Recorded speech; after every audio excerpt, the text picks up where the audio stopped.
Hi guys, welcome to another video. इस video में हम डिस्कस करने वाले हैं ऑडिट का चैप्टर नंबर 6 जो कि कंपनी ऑडिट है। और ये है हमारी पार्ट 3 वीडियो। पार्ट 2 दो पार्ट हमने पहले ही यूट्यूब पे पोस्ट कर दिए हैं जो कंपनी ऑडिट के प्रैक्टिस मैनुअल के पहले क्वेश्चंस थे। तो इसमें अब हम प्रैक्टिस मैनुअल के बाकी बचे हुए क्वेश्चन करने वाले हैं, प्लस इसमें हम आगे क्वेश्चंस डिस्कस करेंगे। तो ये वीडियो का नंबर पार्ट नंबर 3 है। तो चलिए स्टार्ट करते हैं। हमारा क्वेश्चन नंबर 15 है। सबसे पहले, managing director of the PQR limited himself wants to appoint Shri Ganpati, a practice chartered accountant, as the first auditor of the company. Comment on the propose action of the managing director. Basic managing director है PQR limited का, वो appoint करना चाहता है गणपति को, जो एक practice chartered accountant है, first auditor of the company. तो इस पर अपना कमेंट दो। Appointment of the first auditor. As per the section 139, जो कंपनी का ऑडिटर होता है, फर्स्ट ऑडिटर, वो अपॉइंट किया जाता है बोर्ड ऑफ डायरेक्टर के द्वारा within the 30 days from the date of the registration of the company. 30 दिन के अंदर कंपनी रजिस्टर्ड होने के। In instance case of appointment of the Shri Ganpati, a practice chartered accountant, first auditor by the managing director of the PQR limited, is in the violation of the section 139, which authorize the board to appoint the first auditor of the company within the 30 days of registration of the company। Basically as per the law तो board of director appoint करेंगे 30 days के अंदर company के registration के। Managing director जो कर रहा है वो basically violation of the law है और वो अपॉइंट नहीं कर सकता। PBS and Associate, a firm of the chartered accountants, has the three partners P, B, and S. The firm is already having the audit of 45 companies, and none of the partner are holding any audit in their personal capacity or as a partner of other firm. The firm is offer the 20 public company audits, decide and advise whether the PBS associate will exceed the ceiling prescribed under the section 144 of the company 141 of the Companies Act। तो limit देखनी है इस पे। Before appointment is given to any auditor, the company must obtain a certificate from him effect at the appointment. Basically कोई भी appointment करने से पहले कंपनी को एक सर्टिफिकेट लेना पड़ेगा ऑडिटर से कि वो अपॉइंट होना चाहता है यहाँ पे। If made will not be result in the excess holding of the company audit by the auditor concern over the limit. और अगर उसको सर्टिफिकेट दे देता है तो बेसिकली उसकी ऑडिटिंग की जो ऑडिट्स उसने जो किए हैं वो एक्सेस नहीं होनी चाहिए, जो हमारी लिमिट बेसिकली सेक्शन 141 में बताई गई है और प्रेस्क्राइब की गई है। जो पर्सन है वो फुल टाइम एम्प्लॉयमेंट में नहीं होना चाहिए, और जो पर्सन है वो बेसिकली पार्टनर होना चाहिए एक होल्डिंग फर्म का जिसको ऑडिट दिया गया है। जो पर्सन और पार्टनर है वो date of the such appointment और रीअपॉइंटमेंट पे, तो उसकी जो ऑडिट है बेसिकली उसने वो ऑडिटर बन चुका हो मोर देन 20 कंपनीज का, other than the one person company, dormant, small companies, private company etcetera, और पेड अप कैपिटल जिनकी 100 करोड़ से नीचे है प्राइवेट कंपनीज की। In case of the firm of the auditor, it has been further provided that the specified number of the companies shall be constructed and number of the company specified for the every partner. Basically firm के time पे अगर कोई firm है तो उसमें हर partner के लिए company specify की गई है कि एक पार्टनर इतनी ऑडिट कर सकता है। वो is not in the full employment elsewhere, जो अभी फुल एम्प्लॉयमेंट में नहीं है। Mister PB&S do not hold any audit in their personal capacity. PBS कोई भी ऑडिट नहीं कर सकते हैं पर्सनल कैपेसिटी में as a partner of the other firm, दूसरी फर्म के पार्टनर होते हुए। The total number of the company audit that can be accepted by the PB and associate is 60। Basically जो total number of the company audit है जो PBS तीनों partner मिलकर accept कर सकते हैं वो 60 है, other than the one person company, dormant company और स्मॉल कंपनी और प्राइवेट कंपनी। और but the firm is already having the audit of 45 companies, लेकिन जो फर्म है ऑलरेडी 45 कंपनीज को ऑडिट कर चुकी है। तो अब जो फर्म है, लेकिन अब जो फर्म है खाली 15 पब्लिक कंपनीज को ऑडिट एक्सेप्ट कर सकती है विद इन द लिमिट के अंदर जो स्पेसिफाई की गई है सेक्शन 141 के अंदर। Why the central government permission is required when the auditor are to be removed before the expiry of his term, but the same is not needed when the auditor are changed after the expiry of their term। Basically central government की permission क्यों चाहिए होती है जब auditor को हटाया जाए उसके एक्सपायरी ऑफ द पीरियड से पहले, लेकिन उस केस में नहीं चाहिए होती जब बेसिकली उसको चेंज किया जाता है उसके एक्सपायरी के बाद। तो ऐसा क्यों? जो परमिशन है सेंट्रल गवर्नमेंट की रिमूव करने के लिए ऑडिटर को under the section 144 of companies act, ये basically before the expiry of the term चाहिए होती है। अगर वो before the submission of his report to the serious matter, अगर वो अपनी रिपोर्ट करने से पहले किसी सीरियस मैटर के regarding and may adversely affect is independence, और वो उसकी इंडिपेंडेंस को अफेक्ट करता है। In case of the conflict of the interest share holder में remove the auditor in their own interest. Basically अगर कोई कंफ्लिक्ट ऑफ द इंटरेस्ट हुआ है ऑर्गेनाइजेशन में तो शेयर होल्डर रिमूव कर सकते हैं ऑडिटर को अपने इंटरेस्ट के हिसाब से। Law has provided this safeguard so that central government may know the reason for such actions. Law basically ये सेफ गार्ड प्रोवाइड करता है कि सेंट्रल गवर्नमेंट इस एक्शंस के रिगार्डिंग कोई ना कोई बेसिकली डिसीजंस लें। इफ़ नॉट सेटिस्फाई, अगर वो सेटिस्फाई नहीं होती तो वो अप्रूवल नहीं देगी। On the other hand if the auditor has completed his term, अगर दूसरी तरफ अगर ऑडिटर ने अपना कंप्लीशन कर लिया है टर्म्स का, has submitted the his report and the thereafter he is not reappointed, अगर उसने अपनी रिपोर्ट सबमिट की है और उसके बाद भी वो रीअपॉइंटेड नहीं हो रहा, then the matter is not serious enough for the central government to call for its intervention. तो मैटर इतना सीरियस नहीं है सेंट्रल गवर्नमेंट के लिए अपनी बेसिकली इसको इंटरवेंट करना। In the view of the above permission of the central government is required when the audit are removed before the expiry of the term. Central government permission चाहिए जब वो उसको रिमूव किया जा रहा है before the expiry of the term. Same is not needed when they are appointed after the expiry of the term. 17 an audit recommend on the following.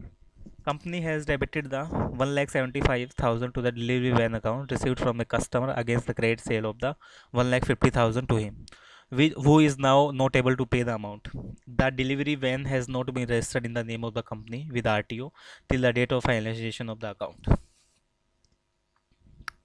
So इसमें आप क्या बोलोगे? As per the AS10, accounting for the fixed assets. When the fixed asset is acquired in the exchange for the another asset, then the cost of the asset acquired should be recorded either at fair market value or the net book value. जब आपकी assets acquire की जाएगी exchange करने के लिए किसी दूसरी assets के लिए, तो आपकी वो रिकॉर्ड की जा सकती है फेयर मार्केट वैल्यू पे या आपकी बुक वैल्यू पे, जो भी एसेट्स की होगी और जो एडजस्ट की जाएगी बैलेंसिंग पेमेंट के लिए। अगर इन पर्पज़ के लिए फेयर मार्केट वैल्यू आपकी डिटरमाइन की गई है रेफरेंस देने के लिए किसी भी एसेट को, तो एसेट जो आपकी एक्वायर की गई है वो क्लियरली एविडेंट होनी चाहिए, क्लियरली दिखानी चाहिए।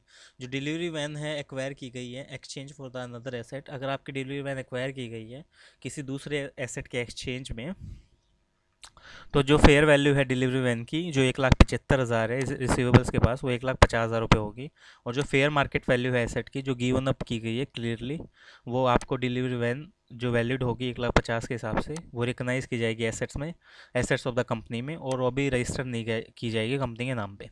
और जो लीगल टाइटल है वो ज़रूरी नहीं है एसेट्स का एग्जिट हो, और जो कंट्रोल है एसेट के ऊपर as per the framework for the preparation presentation of financial statement, और जो अप्लाई किया गया है उस पर सब्सटेंस, वो बेसिकली ये बताएगा कि जो प्राइस से सेटल हो चुका है और जो कंपनी है आपकी एसेट्स को कंट्रोल कर चुकी है, और रिफ्लेक्ट नहीं करेगा एसेट्स के साथ, और ये नोट भी नहीं करेगा रजिस्टर्ड हुआ इसके नाम पर और कंपनी के नाम पे पेंडिंग है।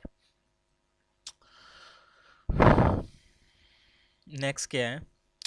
XYZ company gave a donation of 50,000 each to a charitable society running a school and the trust set up for the service of blind during the financial year ending on the 31 March 2016. The average net profit of the company for the last year were the 15 lakh. Comment.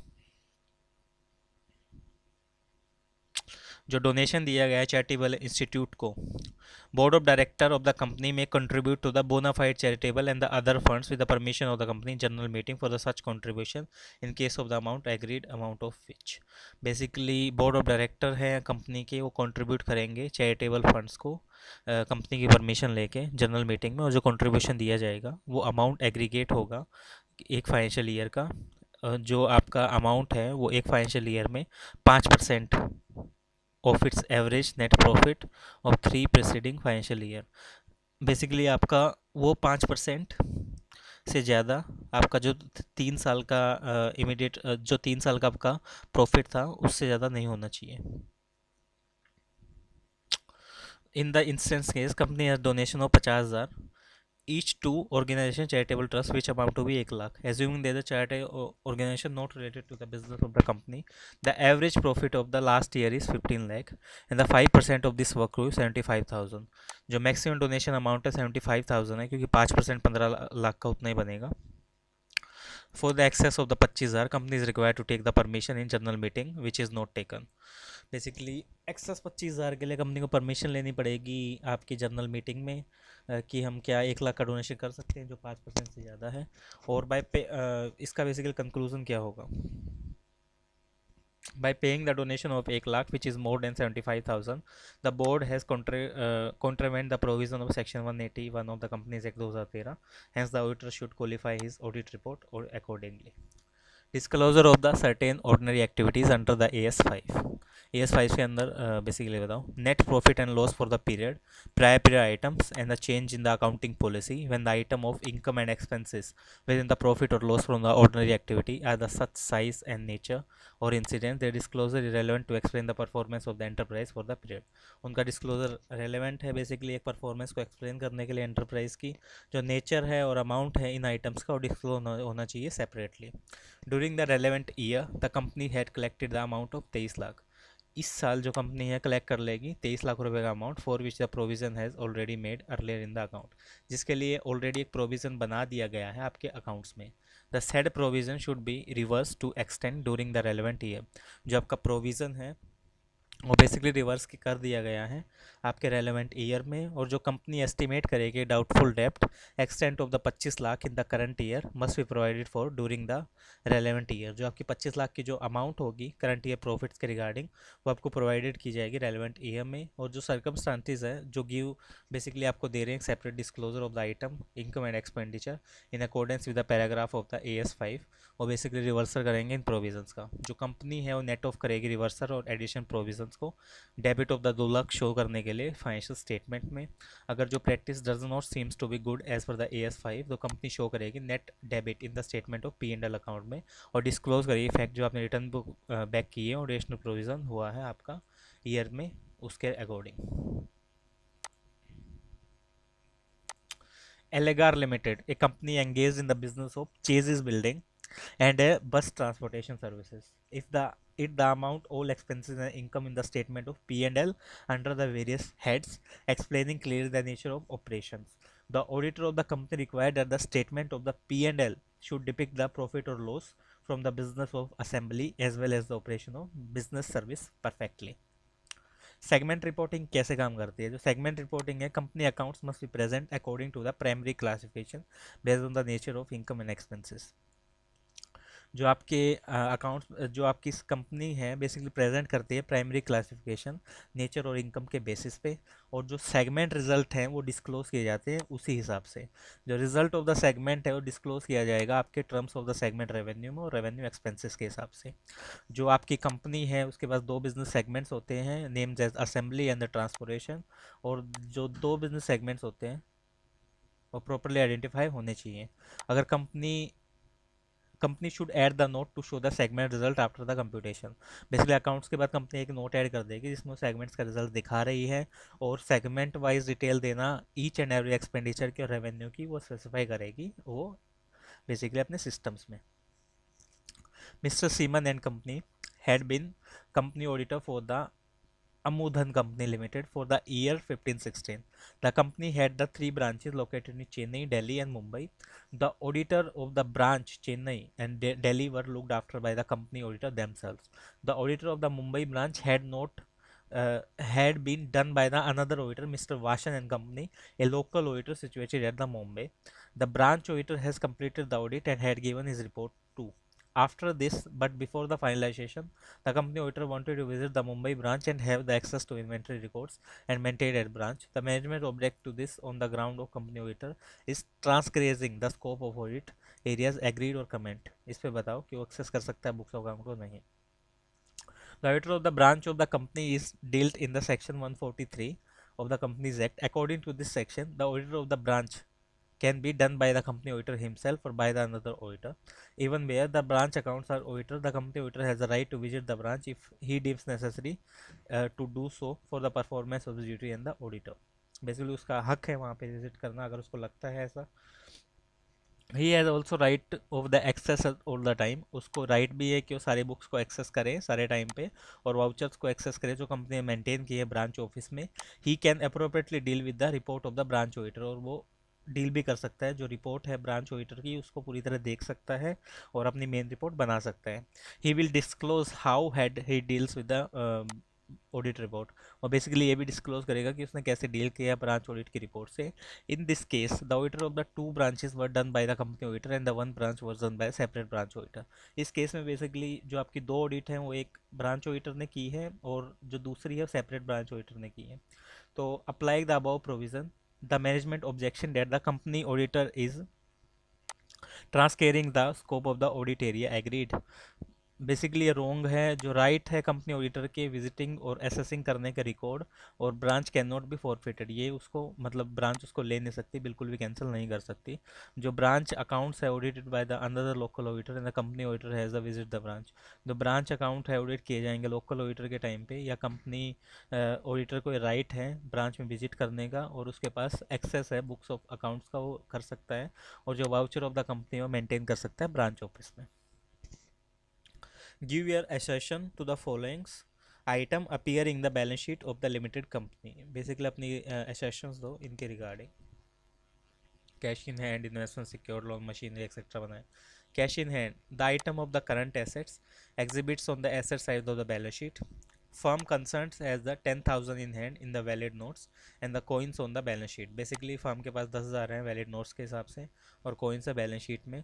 जो cash है free और available है expenditure करने के लिए। जो books of account है वो कैश बैलेंस को शो कर रही है और आइडेंटिकल अमाउंट के हिसाब से at the end of day जिस हिसाब से आपकी बैलेंस शीट ड्रॉ की गई है। इन्वेस्टमेंट जो आपकी बेसिकली इन्वेस्टमेंट है वो आइटम्स को शो करती है एग्जिबिट्स के हिसाब से asset side of the balance sheet as per that schedule 3 जो प्रिस्क्राइब किया गया कंपनी लॉ के द्वारा। जो डिस्क्रिप्शन है वो आपको एक कंप्लीट पिक्चर नहीं दे रहा है इन्वेस्टमेंट की, और जो नेचर ऑफ द इन्वेस्टमेंट है, टाइप ऑफ इन्वेस्टमेंट हो, शॉर्ट टर्म और लॉन्ग टर्म के हिसाब से काफ़ी काम कर रहा है। जो रेट ऑफ इंटरेस्ट है वो आपके रिसीवेबल्स में काम कर रहे हैं। जो फेस वैल्यू है मार्केट वैल्यू इन्वेस्टमेंट की और बैलेंस शीट के हिसाब से काम कर रही है। सिक्योर्ड लोन कैसे काम कर रहे हैं? जो company has the secure loan from the some parties, companies के सिक्योर लोन है कुछ पार्टीज के साथ वर्थ 10 लाख, जिसकी 10 लाख रुपए वर्थ है। जो description does not give us the complete picture, ये डिस्क्रिप्शन हमें कंप्लीट पिक्चर नहीं दे रहा। जो नेम ऑफ द लेंडर है, नेचर ऑफ सिक्योरिटी प्रोवाइडर है, या rate of which interest is payable, ये सारी चीज़ें कर सकते हैं। मशीनरी कैसे काम कर रही है? Company own the plant and machinery whose WDV as on the date of balance sheet is 1170 and gross block 13 lakh. Basically जो कंपनी ऑन कर रही है प्लांट एंड मशीनरी जिसकी WDV है डेट ऑफ बैलेंस शीट के टाइम पे 1170 और gross block है 13 लाख रुपए। मशीनरी फिजिकली एसेट एग्जिट्स है या नहीं, जो एसेट से यूटिलाइज कीजिए बिजनेस के लिए और प्रोडक्टिविटी के लिए। जो चार्ज है डेप्रिसिएशन का वो 1,30,000 है, बेसिकली आपके अकाउंट से रिलेटेड। जो अमाउंट ऑफ द डेप्रिसिएशन है कैलकुलेट किया गया है आपके रिकग्नाइज बेसिस पे। During the year 1516, it was decided for first time the accounts for the branch officers of the AAS Limited to be audited by the qualified chartered accountant other than the company auditor. Accordingly, the board has appointed the branch auditor for ensuring the one shareholder complained to central government that the appointment was valid, as the board of directors do not have the power to appoint the director. Basically इस पे एक चीज़ें बनो। So appointment of the branch auditor leave it to the company to designate or not to designate any establishment of the company branch office. Under the Companies Act, only establishment described as such by the company shall be treated as branch office. Basically section 143 के according जो company के branch office होता है और account हैं office में audit किए जाते हैं ऑडिटर के द्वारा कंपनी के लिए। और इस सेक्ट के अंदर जो कोई भी अदर पर्सन है क्वालिफाई करता है appointment as a auditor of the company के लिए, वो अपॉइंटेड होता है अपनी टर्म्स के अकॉर्डिंग। और जो ब्रांच ऑडिटर सिचुएट करता है किसी कंट्री में आउटसाइड द इंडिया, तो अकाउंट ऑफ द ब्रांच अगर उसके ऑफिस किए जा रहे हैं किसी कंपनी ऑडिटर के द्वारा, किसी अकाउंटेंट के द्वारा, तो बेसिकली क्वालिफाइड है वो एक्ट एज ऑडिटर करने के लिए in the accordance with the laws and laws of that country and duties and power of the companies auditor, उस दूसरी कंट्रीज़ के लॉज एंड रेगुलेशंस के हिसाब से और पावर्स के हिसाब से। जो ब्रांच ऑडिटर है वो प्रिपेयर करता है report accounts of the branch examine करके और सेंड करता है अपनी रिपोर्ट कंपनी के ऑडिटर को जो उस डील के साथ रिपोर्ट कर रहे हैं।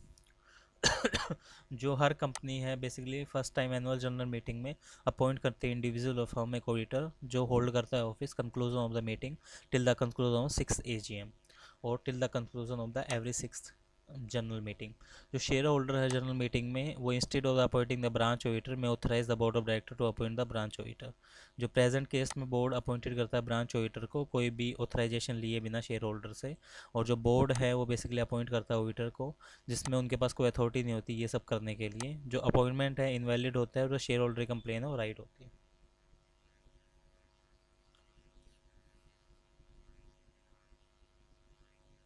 Give your comment on the following. Mr. Buddha, a statutory auditor of the Secret Limited, was not performing by the board of director to attend the general meeting of the company on the ground that his right to attend the general meeting is restricted only those meetings at which accounts audited by him are presented and discussed.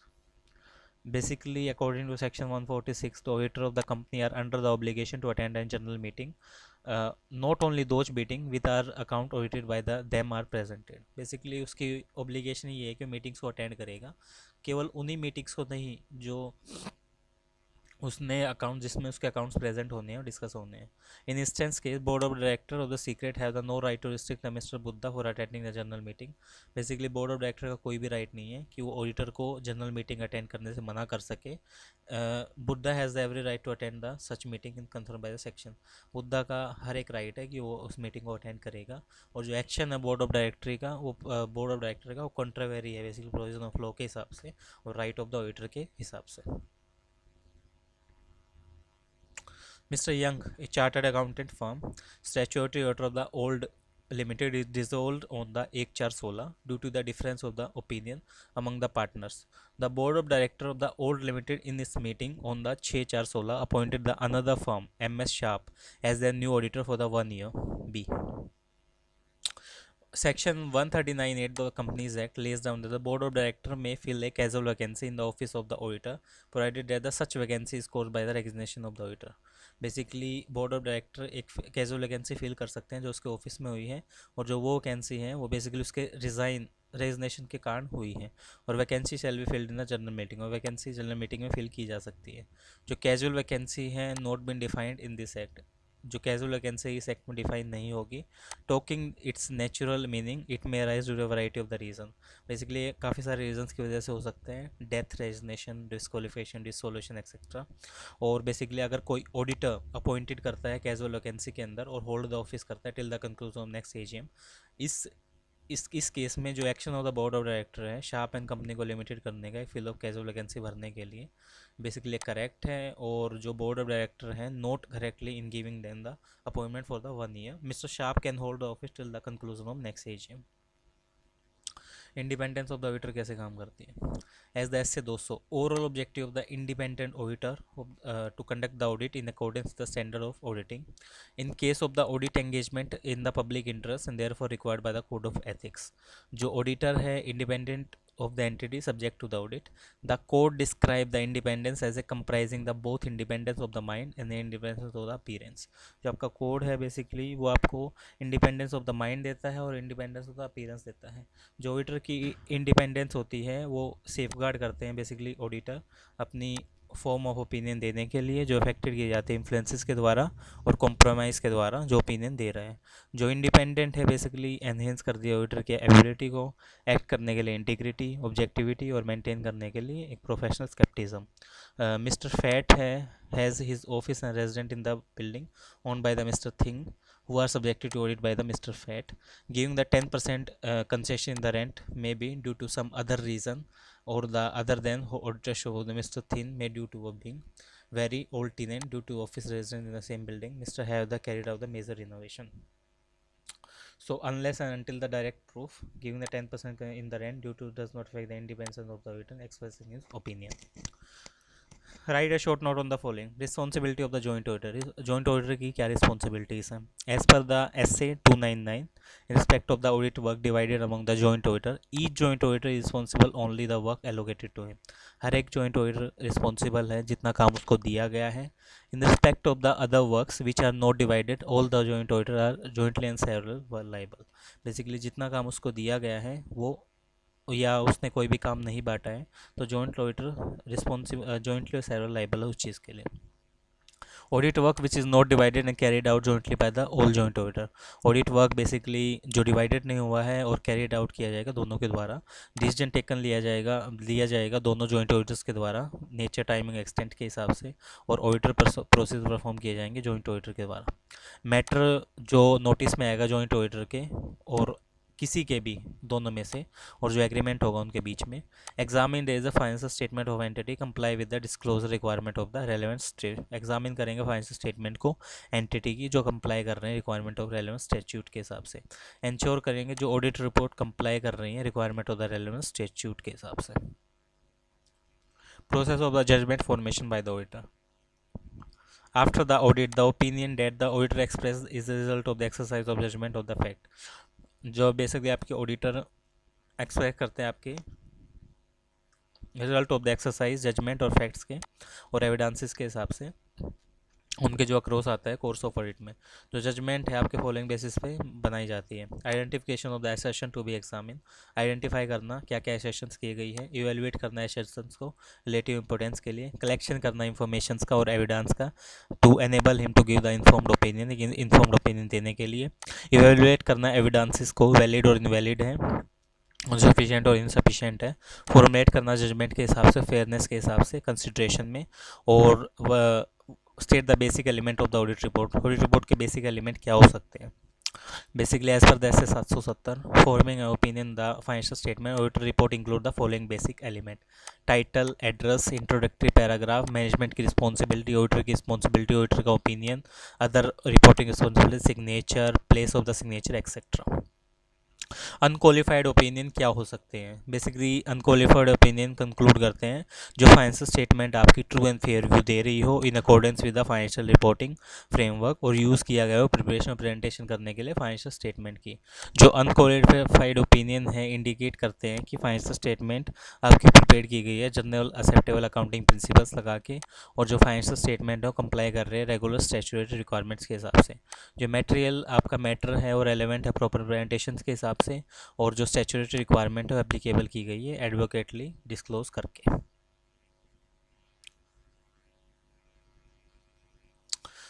Under circumstances retiring auditor can not B reappointed. किस circumstances के अंदर जो retiring auditor है उसको दोबारा से reappoint नहीं कर सकते। भाई एक स्पेसिफिक रेजोल्यूशन पास किया गया है कि आपको दोबारा रीअपॉइंट करेंगे ही नहीं। जो ऑडिटर ने रीअपॉइंट किया है कि वो बेसिकली क्वालिफिकेशन उसकी प्रपोज नहीं कर रहे उसके रिगार्डिंग, और वो नहीं करना चाहता। प्रपोज ऑडिटर ने डिस्क्वालिफिकेशन से सफ़र है और वो मना कर रहा है कि मैं बेसिकली डिस्क्वालीफाइड हूँ। उसने कंपनी को नोटिस दे दिया राइटिंग में कि वो अनविलिंगनेस है, वो रिपॉइंट नहीं कर पाएगा दोबारा। रेजोल्यूशन पास कर दिएगा एजीएम में कि किसी और को अपॉइंट करो, उसको मत करो। रिटर्न सर्टिफिकेट ऑब्टेन नहीं हुआ है प्रपोज ऑडिटर से कि उसके अपॉइंटमेंट के रिगार्डिंग उसके लिमिट्स को स्पेसिफाई भी नहीं कर रहा है वो। Write a short note on the following: disclaimer of the opinion और joint audit. Disclaimer of the opinion क्या है।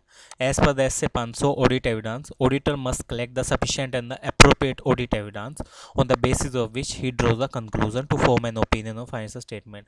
बेसिकली वो कलेक्ट करेगा सफिशिएंट और अप्रोप्रिएट एविडेंस एक कंक्लूजन ड्रॉ करने के लिए ओपिनियन के ऊपर on the financial statement. But if the auditor fail to obtain the sufficient and the informations to form an overall opinion on matter contained in financial statement, he issue disclaimer of opinion। अगर वो basically fail हो जाता है sufficient information obtain करने में overall opinion के regarding, तो आप उसको बोल सकते हो कि वो disclaimer of the opinion issue कर रहा है। रीज़न क्या हो सकते हैं जिसमें auditor is not unable to collect the audit evidence. किन किन रीजंस में उसको ऑडिट एविडेंस कलेक्ट नहीं कर सकता हो। Scope of the audit is restricted, जो आपका स्कोप ऑफ द ऑडिट है रिस्ट्रिक्टेड था। Auditor may not have the access to the books of account, जो ऑडिटर की बुक्स ऑफ अकाउंट पे जो एक्सेस थी वो कम थी। Books of the account of the company seize by the IT authorities, जो आपकी बुक्स ऑफ अकाउंट थी आईटी अथॉरिटी ने सीज कर रखी थी। जो इन्वेंट्री वेरिफिकेशन है लोकेशन पर या जो आपकी आउटसाइड द सिटी है वो basically scope of the duties को काफ़ी अफेक्ट कर रही थी। जो ऑडिटर है must state in his audit report, जो ऑडिटर है बेसिकली अपनी ऑडिट रिपोर्ट्स के साथ स्टेट कर रहा था, तो वो अपनी ऑडिट रिपोर्ट में ये चीज़ डालेगा कि he is unable to express an opinion because he has not able to obtain the sufficient and appropriate audit evidence to form an opinion। और बेसिकली एक्सप्रेस नहीं कर पाया ओपिनियन बिकॉज उसको कोई भी सफिशिएंट एंड अप्रोप्रिएट एविडेंस नहीं मिला एक अप्रोप्रिएट ओपिनियन देने के लिए। जॉइंट ऑडिट से आप क्या समझ सकते हो? Joint audit basically practice of the appointing the charter accountant as a joint auditor is a quite widespread in the big companies. Basically एक चार्टर अकाउंटेंट को जॉइंट ऑडिटर अपॉइंट करना काफ़ी बड़ी कंपनीज में काफ़ी कॉमन है।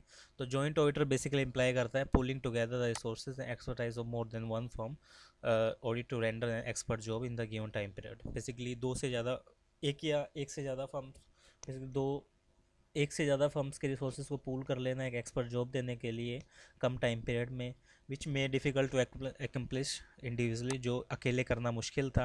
It involve the sharing of the total work. Basically इसमें सारे काम को शेयर कर लिया जाता है with a view to providing a clear idea of the professional responsibility undertaken by the joint auditor. एक प्रोफेशनल रिस्पॉन्सिबिलिटीज़ के बारे में क्लियर आइडिया देने के लिए जॉइंट ऑडिटर्स के regarding institute of chartered accountants ने कुछ स्टेटमेंट इशू की है responsibility of the joint auditor के regarding. It requires that the joint auditors are appointed. They should by the mutual discussions divide the work among the themselves. वो basically सबसे पहले अपने काम को बांट लेंगे म्यूचुअल डिस्कस करके। जो डिवीजन ऑफ द वर्क है in terms of the audit of identify units specified areas. Basically जो डिवीजन ऑफ द वर्क है वो आइडेंटिफाई यूनिट्स के हिसाब से होगा, स्पेसिफाइड एरियाज के हिसाब से होगा। अगर किसी basically nature of the business of the entity under the audit such division may not be possible. अगर किसी में division of the work possible नहीं है तो इस सिचुएशन में वो बेसिकली डिवीज़न किया जाएगा एसेट्स और लाइबिलिटी के बेसिस पे, इनकम और एक्सपेंडिचर के बेसिस पे और पीरियड ऑफ टाइम के बेसिस पे। Certain areas of work owing to importance और nature of the work involve. Basically कुछ एरियाज ऑफ द वर्क या इंपॉर्टेंस दी जाएगी उन्हें और नॉट बी डिवाइडेड और would be covered by the joint auditor. तो अगर कोई एरिया डिवाइड नहीं किया जा सकता तो दोनों मिलकर कवर करेंगे उसको। जो इन state that in respect of the audit work divided among the joint auditor each joint auditor responsible only for the work allocated to him. जो बेसिकली ऑडिट वर्क उसको डिवाइड किया गया है जॉइंट ऑडिटर्स में, जो हर जॉइंट ऑडिटर है responsible होगा जितना उसको काम एलोकेट किया गया है। He has prepared a separate report to on the work perform one by him. वो बेसिकली सेपरेट रिपोर्ट बनाएगा जो उसने काम परफॉर्म किया है और सारे जॉइंट ऑडिटर जॉइंटली और सेवरल रिस्पॉन्सिबल होंगे।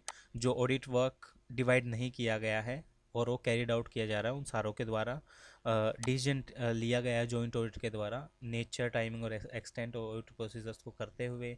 जो मैटर्स हैं वो ब्रॉड किए गए हैं ऑडिटर के नोटिस में किसी भी पार्टनर के द्वारा या किसी भी एग्रीमेंट के द्वारा। जो एग्जामिन कर रहे हैं फाइनेंशियल स्टेटमेंट्स को और जो कंप्लाई कर रहे हैं रिक्वायरमेंट रेलेवेंट लॉ के अकॉर्डिंग और इंश्योर कर रहे हैं ऑडिट रिपोर्ट जो कंप्लाई कर रही है requirement of the relevant statute के रिकॉर्डिंग। इन सारी चीज़ों को वो बेसिकली देखेंगे।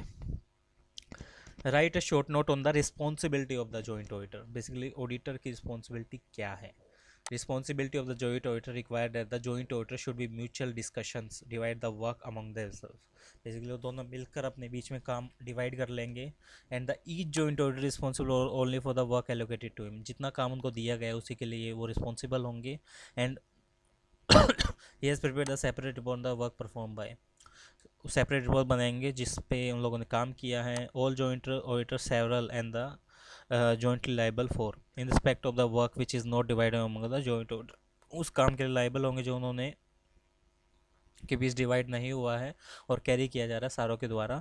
इन respect of decision taken by all joint auditor. Basically जो डिसीजन लिए जा रहे हैं सारे जॉइंट ऑडिटर्स के द्वारा नेचर टाइम एंड एक्सटेंट के हिसाब से ऑडिट प्रोसीजर्स के हिसाब से और जो मैटर उसके नोटिस में आए हैं जॉइंट ऑडिटर के और एग्रीमेंट है जॉइंट ऑडिटर्स के बीच में एग्जामिन किया जाए तो फाइनेंशियल स्टेटमेंट है वो कंप्लाई कर रहे हैं डिस्क्लोजर रिक्वायरमेंट्स के हिसाब से और इंश्योर कर रहे हैं जो ऑडिट रिपोर्ट कंप्लाई करेगी रिक्वायरमेंट ऑफ द स्टैट्यूट के हिसाब से। तो ये सारी चीज़ें हम देखेंगे।